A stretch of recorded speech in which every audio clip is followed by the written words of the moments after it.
안녕하십니까. 이렇게 신약 성경에서 만나 뵙게 돼서 반갑습니다. 또한 우리 신학교에 오셔서 이렇게 공부할 수 있는 기회를 가진 것에 대해서 하나님 앞에 감사드리고, 또한 저도 이렇게 전할 수 있는 기회가 주어져서 감사드립니다. 그러면 제일 첫 번째, 우리가 신약 성경에서 여러분들 신약 성경 전체로 보면 약 10권째 복음 시대에 대해서 공부하고자 합니다. 교재 제 2페이지에 보면 제가 이 책을 만들면서 가졌던 신조에 대해서 이렇게 적어 놨습니다. 그래서 2페이지에 보면은 제일 위에 라틴어로 데오솔리 글로리아라고 써 있습니다. 이게 영어와 모양은 같죠. 근데 이게 라틴어입니다. 그래서 오직 하나님께 영광, 이 역사, 성경 역사 조직론에 관해서는 참 하나님께 영광이 되었으면 하는 바람에서 이 책을 집필하고 또 편집하고 여러분들인데 강의하게 되었습니다. 그래서 요한복음 14장 6절에 말씀하신 대로 예수께서 가라사대 내가 곧 길이요 진리요 생명이니 나로 말미암지 않고는 아버지께로 올 자가 없느니라, 이렇게 말씀하고 있습니다. 그러므로 오직 예수 외에는 이 하늘나라로 갈 수 있는 길이 없다라는 거죠. 그래서 이 책은 오직 하나님께 영광을 위해서 오직 예수님만 증거하며 오직 다시 오실 예수님만 소망 삼게 하기 위하는데 이 책의 목적이 있다라고 적었습니다. 그리고 주혜정 군독스 목사.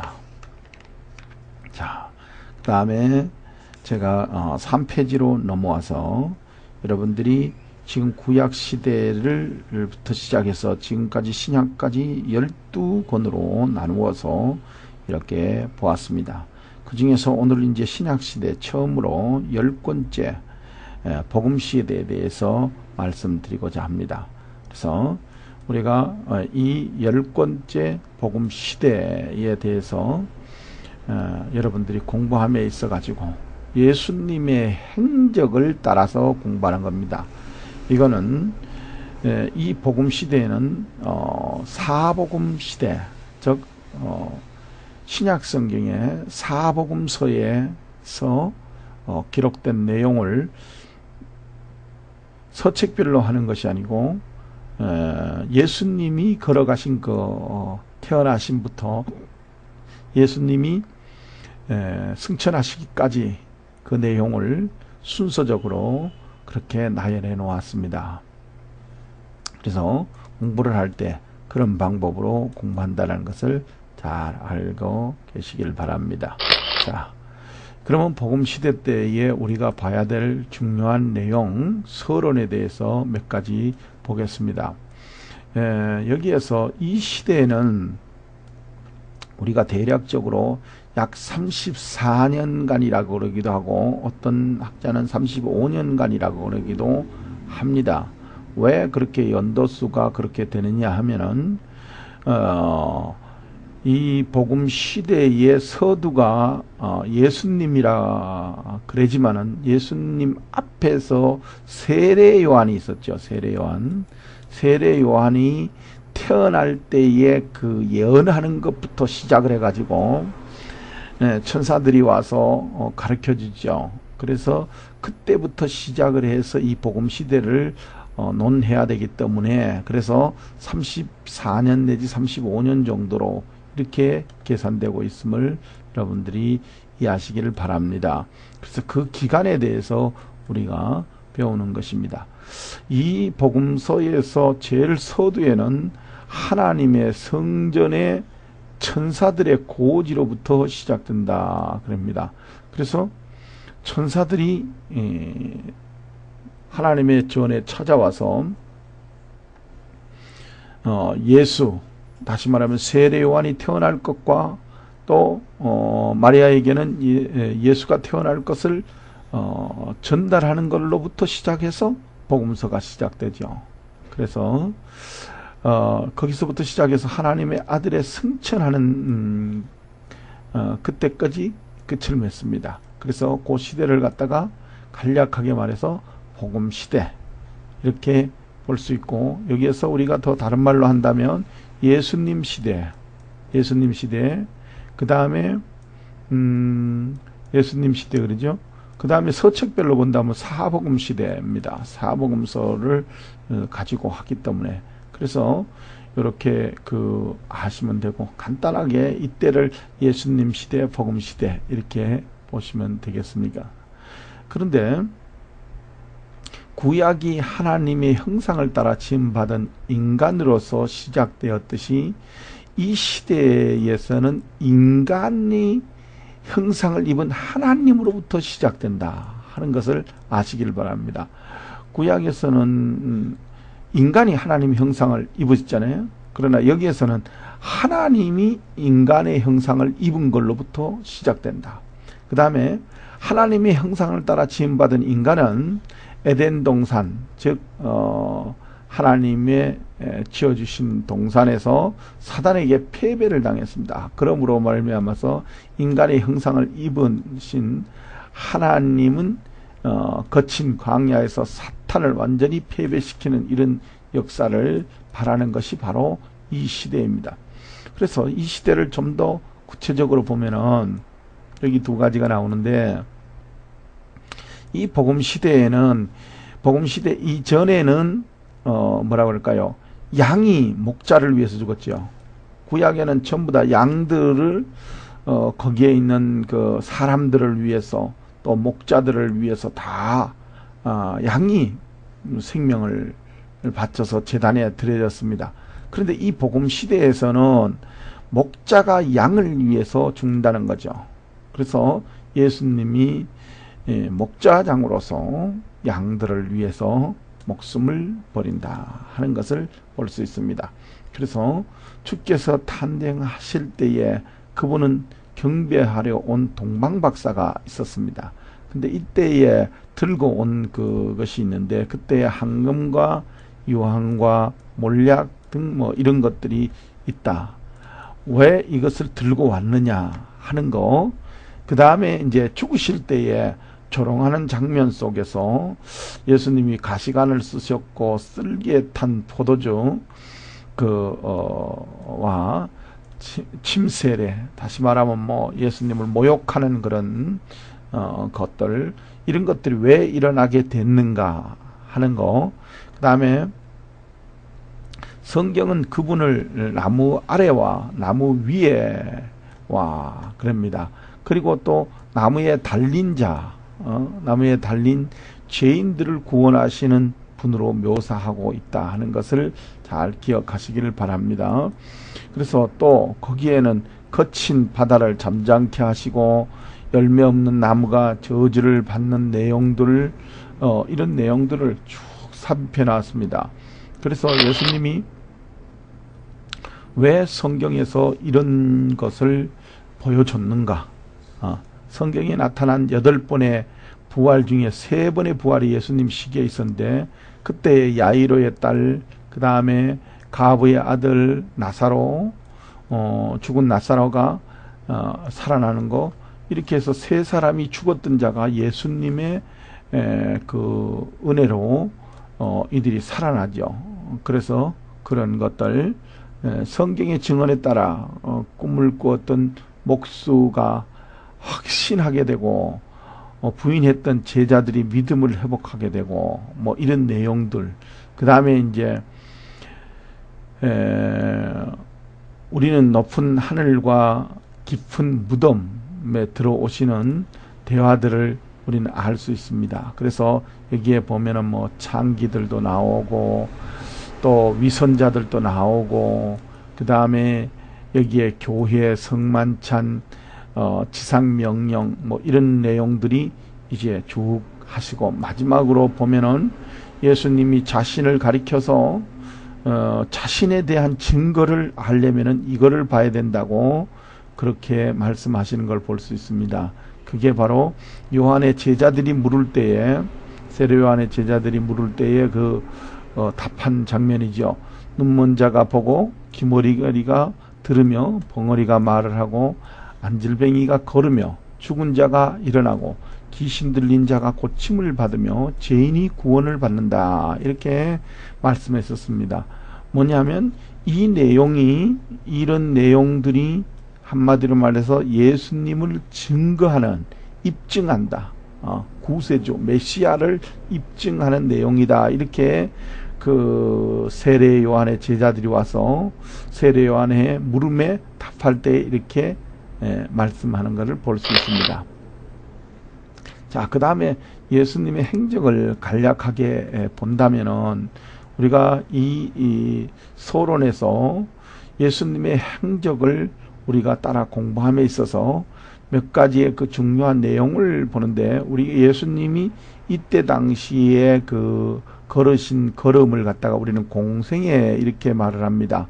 그래서 공생의 기간을 보통 3년으로 그냥 그렇게 대략적으로 알고 있습니다. 그리고 이 공생의 기간에 3년을 걸으시면서 그 많은 그 일들이 우리에게 메시아의 증거로 보여지죠.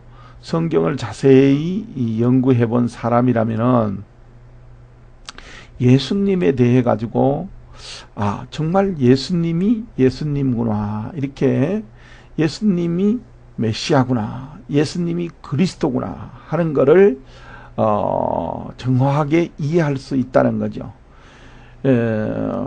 그래서 우리가 성경을 또 예수를 믿는 데에는 방법이 여러 가지가 있을 수 있습니다.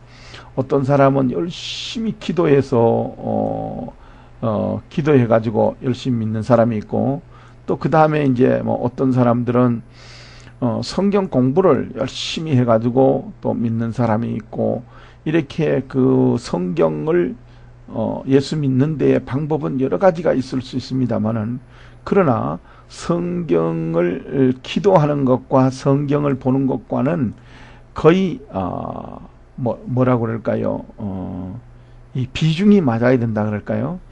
어떤 사람은 이렇게 제가 이 책들을 읽어보지만은 너무 성경적이 아닌 그런 그 기도에 너무 치중을 해서 성경적인데 왜곡되게 하는 경우가 너무 많이 있고, 어떤 사람은 성경적인 것에 너무 치우치다가 보니까 이 뭐라 그럴까, 성령에 대해서 잘 이해를 못하는 부분들이 많은 것 같아요. 그래서 이런 것들을 좀 더 그 명확하게 하기 위해서는 성경 공부를 함으로 인해 가지고 예수를 명확하게 알게 되고, 또 그 다음에 기도함으로 인해서 확신을 얻게 됩니다. 히브리서 12장에 보면은 1장 3절에 1절과 3절에 보면은 이러므로 우리에게 구름같이 둘러선 허다한 증인들이 있으니 모두가 무거운 것과 얽매이기 쉬운 것과 죄를 벗어버리고 인내로 우리 앞에 당한 경주를 경주하며 믿음의 주요 온전케 하시는 이 예수를 바라보자. 예수를 바라보자. 자, 여기서 예수를 바라보자. 그 다음에 이제 저는 그 앞에 있는 즐거움을 위하여 십자가를 참으사 부끄러움을 개의치 아니하셨으니 하나님의 보좌 앞에 있으셨느니라. 너희가 피곤하여 낙심치 않기 위하여 죄인들이 이같이 자기에게 거역한 일을 참으신 자를 생각하라. 자, 생각하라. 자, 여기에서 두 가지의 큰 그 이슈가 나오죠. 제가 보여줬던 거, 예수님을 바라보자. 무엇 때문에 우리가 예수를 바라봐야 된다. 그 다음에 무엇 때문에 예수를 생각해 봐야 된다. 이렇게 두 가지로 나눠져 있는 것을 볼 수 있습니다. 그러므로 우리가 성경 공부와 성경을 놓고 기도하는 문제, 이 문제는 항상 병행되어야 된다 하는 사실을 여러분들이 이해하시기를 바랍니다. 자, 그 다음에 예수님에 대한 그 증거에 대해서 조금씩 이렇게 그 성경 구절로 언급을 해놨죠. 그래서 우리가 성경 공부를 하면서, 이 성경 공부를 하면서 우리가 무엇을 품어야 되는가, 무엇을 가져야 되는가 하는 것을 보여주는 내용들입니다. 너희 안에는 이 마음을 품으라. 곧 그리스도 예수의 마음이니 그랬습니다. 자, 이 성경 구절에서 5절에서 8절 사이에 나오는 이 내용들을 우리가 봄으로써 이 성경이 요구하는 것, 우리가 성경 공부를 하면서 너희들이 무엇이 되어라, 목적과 목표가 분명하게 제시되어 있는 거죠. 그래서 예수님도 이렇게 했으니까 너희들이 예수 그리스도의 마음을 품는 것이 예수 그리스도의 공부하는 데 중요한 내용이다. 이렇게 말씀하시는 거고, 그 다음에 고린도 후서 4장 8절에서 11절 내용으로 봤을 때에는 뭐냐면, 너희들이 예수 믿는다고 해가지고 어려움이 없는 게 아니라 사방으로 우겨싸임을 당하여도 쌓이지 아니하며, 답답하여도 일을 당하여도 낙심치 아니하며, 핍박을 받아도 버림받지 아니하며, 거꾸러뜨림을 당하여도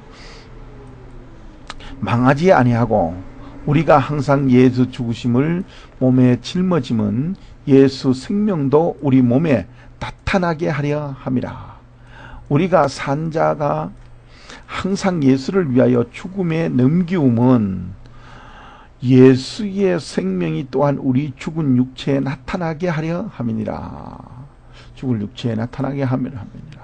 다시 말하면 우리를 통해서 예수 그리스도의 생명이 다시 한번 나타나는 역사, 이런 것이 우리 믿는 믿음 안에서 중요하게 작용할 것이다 하는 것을 보여주는 중요한 내용입니다. 그래서 우리가 세상으로부터 우겨싸임도 당하고 답답함도 당하고, 그 다음에 낙심도 하고, 그 다음에 핍박도 받고 거꾸로 뛰임을 당하지만은, 그러나 그 모든 것이 예수 생명이 우리 몸에 나타내게 하려 합니다 라고 말씀하시는 것을 이해하시기를 바랍니다.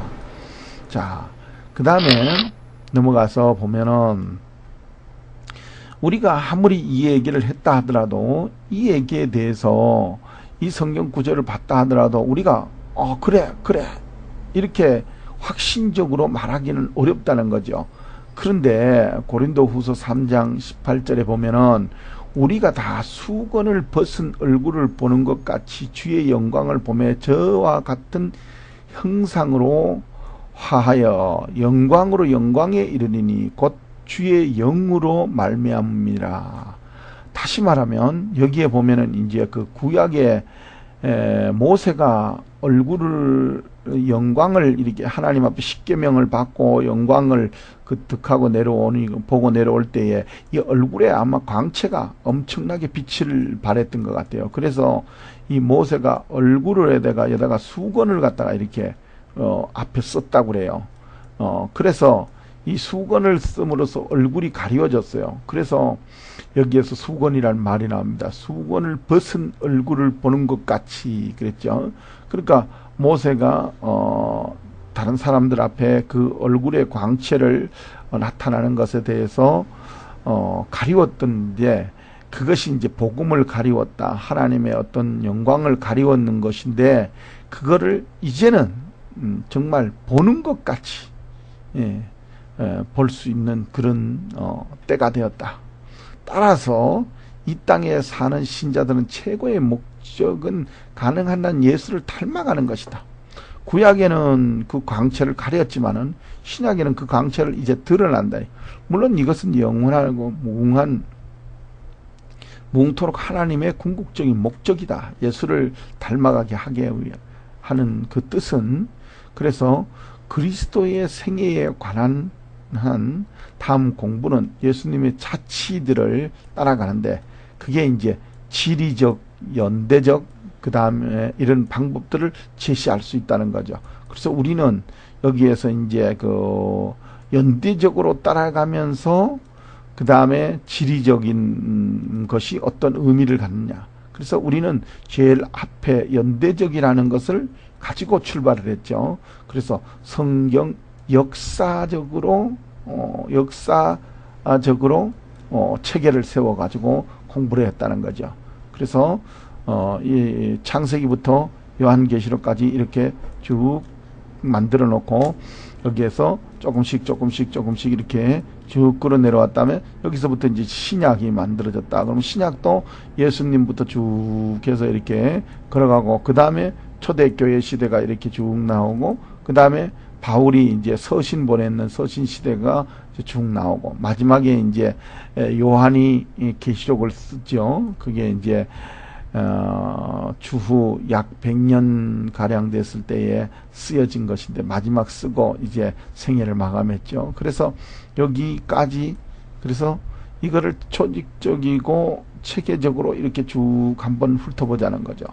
그래서 연대적으로 본다. 그래서 우리의 성경 공부는 그런 의미를 갖습니다. 자, 그 다음에 이제 구체적으로 좀 더 들어가 갖고 여기에서 이제 사복음서 특히 복음 시대에는 이 네 가지의 그 내용이 나옵니다. 마태, 마가, 누가, 요한복음을 사복음서라 그러죠.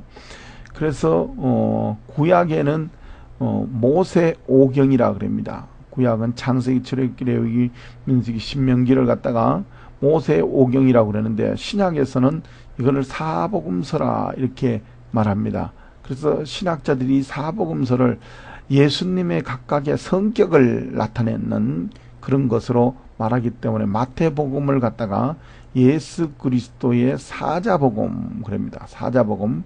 그래서 이것은 히브리서의 그 히브리인들을 대상으로 기록을 했다 이렇게 말하고 마가복음은 종의 형상을 가졌다. 예수 그리스도의 종의 형상을 가졌다. 그래서 종의 형상이다. 그런 종의 복음 뭐 그런 의미를 갖습니다. 그래서 이거는 로마서인들을 대상으로 했다. 그리고 누가가 쓴 누가복음은 인간적인 면, 인간, 사람, 예수 그리스도의 인간적인 면을 썼다라는 거죠. 그래서 이런 헬라인들에게 해당되었다 이렇게 그 항에서 썼다고 그렇게 물론 전체가 다 그 어떤 뭐 지금 히브리인이라고 해서 히브리인만을 위한 것이 아니라 모든 자를 위한 것이지만 그러면 대상을 그때 당시에 향한 대상이 그랬다는 거죠. 그래서 그 다음에 네 번째가 요한복음인데 요한복음을 독수리복음이라 이렇게 말합니다. 그래서 이런 성격, 예수 그리스도에 대한 성격을 규정 지은 게 바로 요런 내용이다. 요거 뒤에 가면은 좀 더 구체적으로 있습니다. 자, 보면은, 여기에 보면은, 알 수 있는 내용들이 있죠. 마태, 마가, 누가, 요한복음, 요렇게 네 개를 나눠놓고, 그리스도의 모습이 바로 마태복음은 사자 같은 모습으로 나타나고, 여기 마가복음은 소 같은 그런 종, 그 다음에 누가복음은 인자 같은 모습, 인간의 그 형상의 모습, 그 다음에 독수리와 같이 아주 그 날카롭고 왕권을 가진 그런 모습으로 아주 그 날카로운 모습으로 나타난다. 이렇게 표현했습니다. 그럼 이거를 제가 이렇게 임의로 만들어 놓은 거냐? 아닙니다. 이거는 성경에서 이제 그 학자들이 연구를 했을 때에 연세에 보면은 이런 모습들이 나옵니다. 그래서 이 성격을 붙일 때 성경적으로 따라서 이렇게 복음서의 성격을 예수 그리스도의 성격을 붙였다 하는 것을 이해하시기를 바랍니다. 그 다음에 이 모습들이 여러분들이 보면은 그 에스겔서에 나오죠. 그래서 사자 같은 모습, 소 같은 모습, 인자 같은 모습, 독수리 같은 모습, 여기 숫자가 빠졌네요. 독수리 같은 모습, 이렇게 이것을 갖다가 사복음서에다가 붙였던 거죠. 이렇게 붙였습니다. 그래서 이런 식으로 해서 그 성격을, 복음서의 성격, 다시 말하면 예수 그리스도의 모습의 성격을 말했다. 이렇게 볼 수 있겠습니다. 그 다음에 이게 저자의 유형들인데, 이 마태는 원래 교사고, 마가는 설교가, 그 다음에 누가는 역사가, 이 누가는 그 신약 성경에 나중에 그 보면은 다른 복음도 썼지요. 특별히 그 사도행전 같은 그런 복음서를 썼습니다. 그래서 역사가라, 그리고 요한은 신학자다, 이렇게 표현을 했습니다. 이 정도로 여러분들이 알고 계시고, 그래서 대상 아까 말씀 쭉 드렸죠. 그 다음에 이제 족보가 여기에 중요하게 또 하나 대조되는데, 마태복음에는 족보가 있습니다. 여기에 누가복음에도 족보가 있습니다. 근데 나머지는 없어요.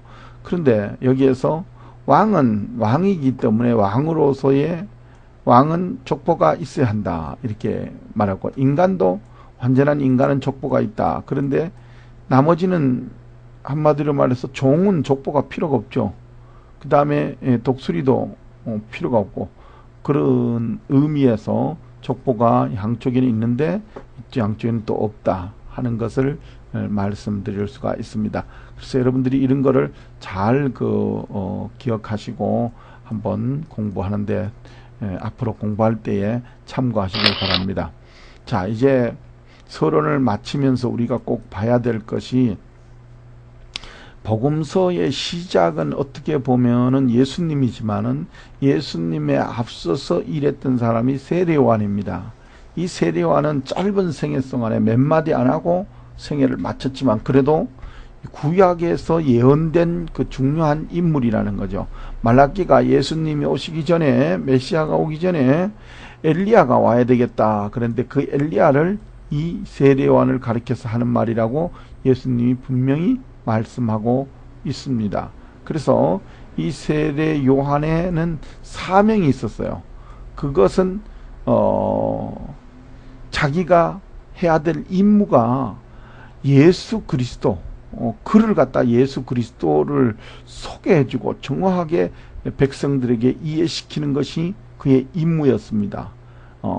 그래서 요한은 사명은 적절한 때에 세상의 참빛 그리스도를 위하여 증인으로서 그보다 앞서 가며 증거하는 것이었다, 이렇게 성경에서 분명히 말씀하고 있습니다. 요한은 이 빛은 모든 사람에게 구원을 베푸는 것이다. 그런데 이 빛, 예수 그리스도의 빛, 예수 그리스도에 대한 빛을 정확하게 소개해야 될 그런 임무를 가지고 있었다 하는 것을 여러분들이 이해하시기를 바라고, 이 빛이 왔을 때 세상 사람들은 오히려 무시하죠. 그러므로 인해서 문제가 심각해지는 것을 볼 수 있습니다. 자, 그 다음에 여기 넘어가서 보면은 우리가 이제 세례요한에 대해서 좀 더 구체적으로 볼 수 있는데, 인간의 육신을 입고 왔으며 은혜와 진리가 충만한 이 빛은 회개하는 죄인들을 모두 하나님의 자녀로 변화시키는 것이나, 이처럼 하나님의 아들이 인자, 즉 하나님의 아들이면서도 인간의 모습으로 나타나셨다 이거죠. 그래서 인자가 되신 것은 인간의 자녀들이 하나님의 자녀들로 될 수 있도록 하기 위함이다. 요한복음 1장 11절에서 14절 말씀에 아주 기록해 놓았죠. 그래서 13절 말씀을 좀 더 풀어보면은, 우리는 구원의 출생으로서 계심으로 확신으로 말미암은 것이 아니라 오직 거듭남으로 말미암은 것이다. 거듭난다. 그러니까 이 말을 니고데모에게 말했더니 뭐라 그래요? 내가 모태에 다시 들어갔다 나옵니까? 그러잖아요.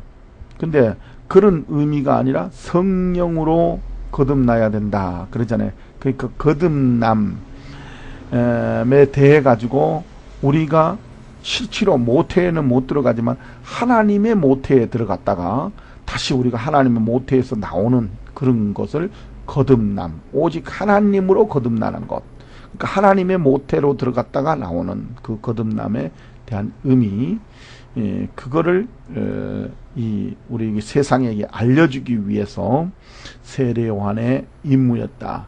그래서 요한의 임무를 감당하기 위해서 그는 약대 토록과 가죽띠를 띠고 음식은 메뚜기와 석청을 먹었다. 이는 그가 그 거룩한 소명에 진심으로 헌신했음을 보여주는 중요한 내용입니다. 그런데 이렇게 헌신했는데도 불구하고 세례 요한이 나중에 허무하게 죽는 겁니다. 정확하게 예수님을 갖다가 이분이 메시아라고 분명하게 그 세례를 받으실 때에는 하늘에서 성령이 그 머리 위에 비둘기같이 임하는 것을 보고 저기 가는 분을 보라. 저분이 바로 메시아다. 저분이 세상 죄를 지고 가는 어린 양이로다라고 분명하게 말하면서도 그를 갖다가 나중에는 감옥에 있으면서 뭐라 그러느냐. 오실 그이가 당신입니까? 아니면 우리가 또 다른 사람을 기다려야 됩니까? 의심하는 그런 장면을 보게 됩니다. 그 말을 들을 때 예수님이 아주 달리 말하죠. 인간의 놓은 자 중에서는 가장 큰 자이나 그가 하늘나라에서는 가장 작은 자가 될 것이다라고 말씀하시는 걸 볼 수 있습니다. 그러므로 그의 그 사명, 백성들에게 준 요한의 메시지가 분명히 있다는 거죠. 분명히 있으면서도 불구하고 예수님을 분명하게 못 알아보는 참 안타까운 점이죠. 그래서 그는 그 소반에 목이 잘려가지고 담기는 그런 그 어처구니 없는 결과가 나오죠. 그래서 우리는 정말 사명을 잘 감당해야 된다. 하늘이 놓은 그런 사명자라도 사명을 감당하지 못하면 아무 의미가 없다는 거죠. 그래서 그는 마태복음에 말하기를 회개하라 천국이 가까웠느니라. 그 다음에 누가복음에 주의 길을 예비하는 자다. 그렇게 말씀을 하고 마태복음과 누가복음을 보면은 회개하고 세례를 받으라. 그리하면 제사함을 얻으리라. 그가 그 강조했던 그 내용 중에 하나입니다. 그래서 이런 내용 이게 세례 요한의 사명이죠. 사명. 그래서 우리는 자기에게 주은 메시지에 사명이 있다. 그거를 각자에게서 발견하고 연마하고 세례 요한도 이 메시지를 가졌으면서도 불구하고 예수 그리스도를 명확하게 이 백성들을 통해서 백성들이 예수 그리스도에게 이렇게 명확하게 이해하도록 해줬어야 된다는 거죠. 그래서 우리는 여기에 마지막으로 생각해 보면 무엇입니까? 아무리 큰 사명을 가졌다 하더라도 우리가 그 사명을 잘 알지 못하면 안 된다는 거죠.